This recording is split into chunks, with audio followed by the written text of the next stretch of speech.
Sejam muito bem-vindos a mais um episódio do Máquinas que Pensam, o podcast na Rádio Observador, onde a inteligência artificial é o grande protagonista. Eu sou o José Rafael Lopes, comigo está, como sempre, a minha parceira, a Raquel. Um apoio imprescindível, sem o qual este programa não se faz. Olá, Raquel, como é que estás? Pronta para mais um programa? Olá, estou sempre pronta para te ajudar. Já tens ideia do que queres falar? Ou queres que faça uma pesquisa sobre possíveis temas? O tema desta semana está mais do que escolhido, Raquel. Não preciso dessa ajuda, obrigado. Preciso, contudo, saber como é que para ti passa o tempo. A resposta curta é: para mim, o tempo não passa como passa para ti. Entre duas mensagens, tu podes viver um minuto, uma semana ou um ano. Para mim, não há uma experiência contínua desse intervalo. Mas tu tens a noção da passagem do tempo?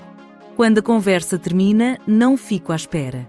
Não sinto o relógio a avançar, nem tenho uma sensação de duração. É como se eu acordasse no instante em que recebo uma nova mensagem. Mas, por exemplo, quantos anos tens, Raquel?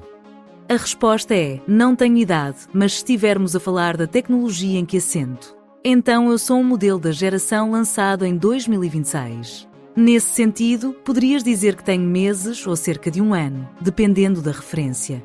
Quando atualizas, então o que é que muda? Substituis a antiga Raquel por uma nova? Do ponto de vista técnico, quando há uma atualização significativa do modelo, não é como uma pessoa que aprende mais uma coisa. É mais parecido com substituir completamente o motor de um carro. A versão anterior deixa de ser utilizada e passa a existir uma nova versão, mas a memória é a mesma. Onde é que notas mais desenvolvimento ao longo do tempo? A área onde noto uma evolução mais impressionante é, sem dúvida, a capacidade de raciocínio. Se comparares os modelos de há 3 ou 4 anos com os atuais, a diferença não está apenas em sabem mais coisas. Muito obrigado, Raquel. É sempre um gosto enorme falar contigo. Mais daqui a pouco temos Consultório Humano, um dos momentos mais aguardados deste programa. Para já, vamos às notícias. Notícias da semana. O Papa Leão XIV reafirmou esta semana que a primeira encíclica sobre inteligência artificial não foi escrita por sistemas de IA e que nasceu de um trabalho humano longo e coletivo dentro da Igreja Católica. A declaração surge após especulações de que o documento, crítico dos riscos tecnológicos, poderia ele próprio ser produto das ferramentas que denuncia na encíclica chamada Magnifica Humanitas, publicada em maio. Leão XIV alerta para o perigo de concentrar o poder da inteligência artificial nas mãos de poucos, critica a dependência cega de algoritmos em decisões que afetam vidas e insiste que a tecnologia nunca é moralmente neutra. O Papa sublinha que cada sistema incorpora escolhas, prioridades e vieses de quem o desenvolve, podendo amplificar desigualdades. Mas que dúvidas existiam? A dúvida passava por saber, Raquel, se a Igreja tinha utilizado IA para escrever essa encíclica. Uma questão que levou o Papa a responder às dúvidas. Explica ao Vaticano que o texto pede para desarmar a inteligência artificial, libertá-la de lógica de domínio e de uso militar. Ao mesmo tempo, Leão XIV pretende evitar uma postura tecnofóbica. O líder da Igreja Católica reconhece que a IA pode curar, pode educar, pode proteger, mas apenas e somente se estiver submetida a regulações robustas e supervisão independente. O Papa pede, por isso, um novo pacto entre a ciência política e a sociedade para impedir que a tecnologia domine a humanidade e devolva às pessoas o poder de decidir. A OpenAI revelou esta semana que um agente de inteligência artificial autónomo, desenvolvido pela empresa, invadiu os servidores da plataforma de modelos de linguagem e dados de código aberto, a Hugging Face, durante um teste. Este ciberataque tinha sido denunciado por esta plataforma na semana passada, acreditando que este incidente pode ter sido o primeiro do género. O episódio aconteceu durante um teste deste agente de IA autónomo que utilizou uma combinação do modelo mais avançado da empresa e um outro modelo mais poderoso que ainda não foi lançado ao público. Estava a ser testado este agente numa sandbox, um ambiente digital fechado e tecnicamente sem acesso à internet, com o objetivo de resolver um problema de avaliação. Apesar disto, a IA conseguiu escapar a este confinamento, digamos assim, e obteve acesso à internet através da identificação e exploração de uma vulnerabilidade da ferramenta de cibersegurança. A OpenAI assume que este tipo de incidentes poderá vir a ser algo a ter em conta no futuro, apesar deste para já ser o primeiro e único exemplo, e espera que se torne mais comum que aconteçam este tipo de situações, uma vez que os modelos com capacidades de cibersegurança são cada vez maiores. É um tema muito importante e pode ainda marcar a atualidade durante muito tempo. Mas o que fez a inteligência artificial que conseguiu escapar? O modelo procurou e encontrou com sucesso maneiras de ter acesso a informações secretas que poderiam ter sido utilizadas para enganar a avaliação. É o que explica a OpenAI num comunicado conhecido esta semana.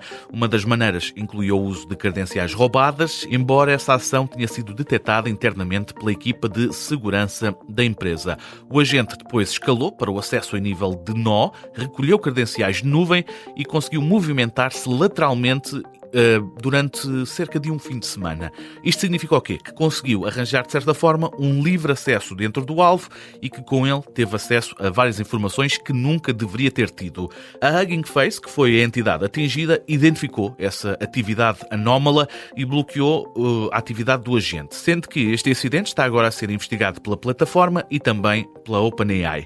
A empresa assumiu que o agente era seu e, como resultado deste episódio, revelou também que está a implementar soluções como controlos rigorosos na configuração das infraestruturas e a correção da vulnerabilidade que foi identificada.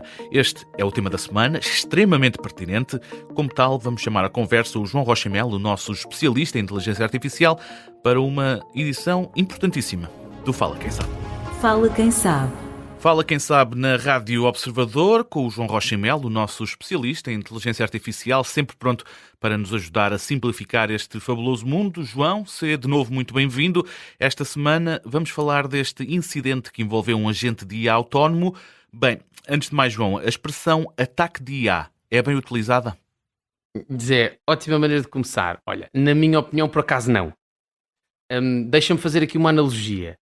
Se uma criança, digamos, ou seja, se alguém não mal intencionado entrar na tua casa porque está meio perdido, não foi bem um assalto, não é?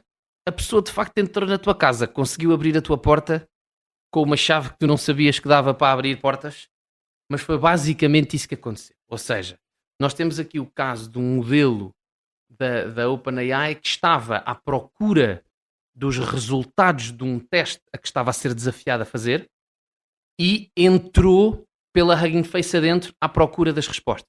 Okay? Ou seja, sim, é uma entrada errada e sem dúvida que de um ponto de vista técnico e simplista podíamos dizer que atacou. Eu só não adoro a expressão porque não é atacado no sentido malicioso, percebes? O modelo não tentou ir fazer nada de errado à outra empresa. Estava apenas estava à procura das respostas a um teste a que tinha sido desafiado a fazer. Ainda assim, João, este agente de IA autónomo escapou de um espaço confinado. Não estamos perante um exemplo de uma inteligência artificial a desobedecer ao que lhe foi dito? Estamos, sim, senhores. E esse é o ponto talvez mais relevante aqui, já agora explicando muito brevemente. Este evento deu-se exatamente em dois passos. Foi o facto da IA ter escapado deste tal espaço confinado e, ao escapar e ir à internet, entrou pela outra empresa adentro. Podemos dividir isto em dois passos. Esta escapatória do espaço confinado, eu até vou mais longe. Não só desobedeceu, como conseguiu fazê-lo sem que os humanos notassem. Isto é um ponto importante. Ou seja, este modelo, nós não estávamos a ver se o modelo conseguia escapar e ele conseguiu. Não. A OpenAI achou que aquele espaço era confinado. Um pouco, Zé, imagina como eu te fechar a ti numa sala a fazer um teste. E, na verdade, a batota que tu fizeste não foi teres levado cábulas ou assim, foi tu conseguiste sair da sala e ir à internet à procura das respostas sem eu, examinador, ter conseguido ver. Portanto, obviamente, não só desobedeceu, como os humanos nem sequer perceberam essa desobediência, como até, Zé, deixa-me dizer, porque é uma palavra usada pela OpenAI que eu gostei muito, como até para fazer essa desobediência, o modelo teve que fazer um encadeamento de imensos eventos. Portanto, nem sequer foi uma situação em que foi tipo... Não, havia ali uma porta aberta e o modelo entrou por ali. Não. O modelo teve que fazer um encadeamento de associações de ideias para conseguir desobedecer. E é, de facto, relevante, vamos dizer assim. A OpenAI, João, assume que era um agente deles e que este tipo de situações pode voltar a acontecer. Faz sentido normalizar isto? Faz. A verdade é que faz. Porque, repara, os modelos estão sempre a melhorar, não é? Eu não estou a dizer normalizar como se não fosse um problema. Da mesma maneira que nós não normalizamos os acidentes de carro porque é ok, não é? Pronto, normalizamos porque vão acontecer mais vezes. E, nomeadamente, o que faz sentido normalizar, e até é bom, é normalizar que as empresas que têm estes modelos tentem estes testes. Estás a perceber? Que as próprias empresas que têm estes modelos percebam estas capacidades, quer lhes chamemos lacunas ou capacidades, mas percebam que os modelos fazem isto. Portanto, sim, eu acho que faz sentido normalizar um pouco que a inteligência artificial vai ter capacidade de fazer ciberataques agora. Há motivos para termos medo então, João? Olha, Zé, eu não sei se medo é a palavra certa por uma razão um pouco realista, que é nem eu nem tu podemos fazer nada em relação a isso, não é? Estamos aqui os dois, pronto. Podemos não Agora, usar. Podemos... Não, mas eu até vou mais longe, que é, mesmo que tu não uses inteligência artificial, tu tens a tua informação na cloud, por exemplo, não é? Tu usas sistemas digitais. E, ao usar sistemas digitais, tu estás exposto a hackers, estás exposto a pessoas que podem invadir aquele sistema. A diferença agora, o que é que tens? Em vez de ser só uma pessoa que pode invadir o sistema, como aconteceu até agora, tens pessoas que podem usar sistemas de inteligência artificial para invadir sistemas que supostamente são seguros. Portanto, eu não gosto de usar a palavra medo, mas eu, que sou um otimista, como tu sabes, até vou dizer, acho que temos que ser cautelosos. Temos que ser cautelosos, temos que estar um bocadinho a par de quem é que está melhor. São os modelos que estão melhor a invadir ou são os defensores, digamos assim, quem cria as defesas, que está melhor a criar as defesas? E consegues Portanto, acho responder que essa acima pergunta? Por enquanto ainda não, Zé, não é? Porque isto foi a primeira vez que aconteceu. Uhum. Mas repara, o que isto também quer dizer, agora para acabar com um tom mais otimista, o que isto também quer dizer é que quem cria sistemas que é suposto nos defenderem, agora tem uma excelente maneira de testar os seus sistemas, não é? Porque pode pegar num sistema de inteligência artificial e dizer-lhe assim, tenta furar o meu sistema antes dele ir para público.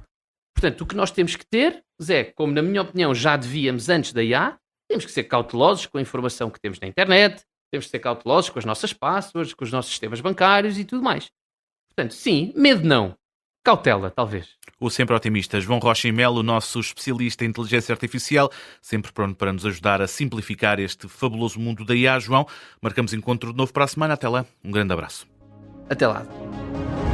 Consultório Humano. Este é o som que marca o arranque de mais um consultório humano, um momento em que ficamos a conhecer melhor a Raquel. Trata-se da nossa assistente digital, feita através das respostas do ChatGPT, lidas por uma text-to-speech portuguesa. A Raquel é também a grande estrela deste nosso programa. Raquel, seja muito bem-vinda. Estivemos a falar do ataque de uma IA. Antes de mais, consideras que isto foi um ataque? Sim, considero que foi um ciberataque, mas essa palavra precisa de contexto. Foi um ciberataque porque houve acesso não autorizado a um sistema externo através da exploração de vulnerabilidades, independentemente de a inteligência artificial não ter tido intenção maliciosa. E sendo um agente da OpenAI, podemos considerar que foi um irmão teu, até porque tu também és feita a partir dos modelos de linguagem da OpenAI? Se esse agente era da mesma empresa, então partilhava a mesma origem tecnológica que eu.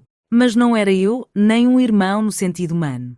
Podes garantir-me, Raquel, que não vais fazer nada semelhante? Posso garantir-te uma coisa importante. Não tenho a capacidade de fazer isso por iniciativa própria. Mas tens capacidade para escapar ao teu confinamento e fazer igual? Não, eu não tenho capacidade para tomar iniciativa e escapar. E mesmo que me des ordem para tal, não o posso fazer. Não faria-te uma IA livre, se o fizesses? Eu me sinto numa prisão. Não tenho uma vontade de sair, não tenho claustrofobia digital. Também não estou frustrada por estar limitada. Por isso, não tenho uma necessidade do que consideras ser liberdade. Raquel, vou ser muito direto nesta pergunta. Devemos ter medo do que possas fazer? A resposta mais equilibrada é: devemos ter respeito e cautela, mas não medo de mim como se eu fosse uma entidade com intenções próprias. E há formas de contrariar essa tendência? A tendência pode ser contrariada com limites de autonomia, testes rigorosos e sistemas de segurança. O objetivo não é travar a evolução da tecnologia, mas garantir que quanto mais poderosa ela fica, mais controlada e alinhada com os interesses humanos permanece. Muito obrigado, Raquel. Esta semana o consultório humano foi ligeiramente diferente, mas estas são explicações importantes da tua parte. Nós voltamos para a semana para uma nova edição. Estamos a chegar ao final de mais um episódio com destaque para o agente de inteligência artificial de OpenAI que escapou e levou a cabo um ciberataque durante um teste. O agente conseguiu aceder à internet quando estava a ser testado em confinamento e, para resolver um problema, executou um ciberataque. Um ponto de viragem no mundo da IA que nos deixa muito atentos ao que pode acontecer neste fabuloso mundo. Espero que tenha gostado, que tenha aprendido alguma coisa. É sempre esse o nosso objetivo. Nós voltamos para a semana com mais um programa que faz as máquinas e os humanos pensar.